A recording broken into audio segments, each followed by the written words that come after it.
berada. Seperti diketahui bahwa pemerintah berencana untuk melakukan rekrutmen P3K sesuai dengan jumlah database yang sudah dihimpun di tahun 2023 lalu. Nah, terdapat sejumlah 1,7 juta honorer yang terdata yang kemudian nantinya akan diangkat menjadi pegawai ASN melalui P3K. Lantas Komisi 2 sebagai mitra dari Menpan RB dan juga BKN tentunya punya peran yang andil besar terkait dengan rencana kebijakan tersebut. Nah, lantas sampai sejauh mana persiapan pengangkatan P3K tersebut? Saat ini kami sudah bersama dengan Wakil Ketua Komisi 2 DPR, yakni Bapak Junimart Girsang dari fraksi Partai Demokrasi Indonesia Perjuangan. Bapak, terima kasih atas waktunya, Pak.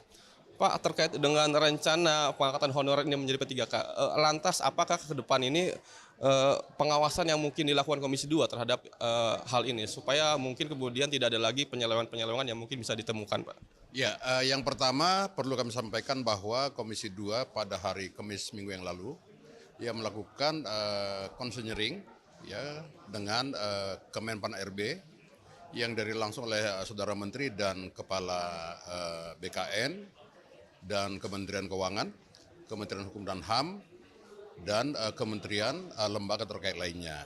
Nah, yang kedua, hasil dari konseling tersebut ya disepakati dan memang harus dilakukan ya sesuai dengan pasal 66 Undang-Undang ASN bahwa semua tenaga honorer ya yang non ASN ya wajib diverifikasi, divalidasi namanya verval ya dalam rangka untuk pengangkatan saudara-saudara kita yang non ASN honorer ini menjadi P3K. Terlepas dari itu penuh waktu atau paruh waktu. Nah, kemarin itu dari pihak kementerian, CQ, Kepala BKN mengatakan bahwa sudah terverval sebanyak lebih kurang 1,7 juta.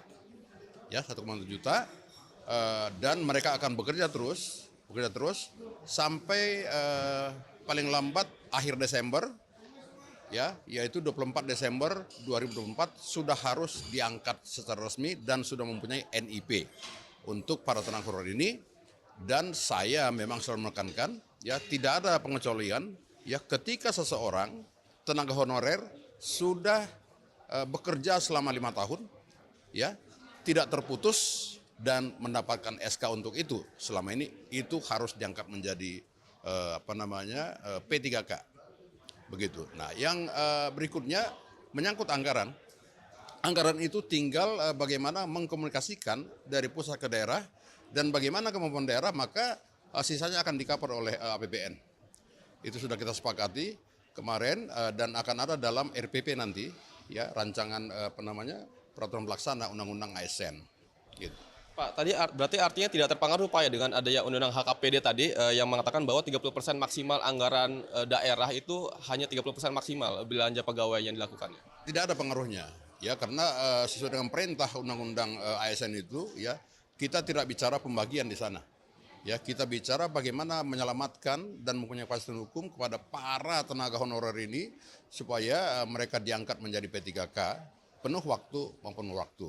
Nah, yang paling pokok sesungguhnya ya kita tegaskan kemarin supaya untuk penerimaan CPNS ya itu ditambahkan kepada para P3K ya sepanjang umurnya usianya masih bisa untuk itu ya dan batasnya itu 45 tahun ya untuk CASN kemarin itu sudah kita sepakati karena di Papua juga begitu. Jadi harus ada pemerataan, tidak boleh ada pengecualian. Nah, yang paling pokok lagi sesungguhnya adalah dalam pertemuan kemarin saya menekankan supaya dilakukan verval yang betul-betul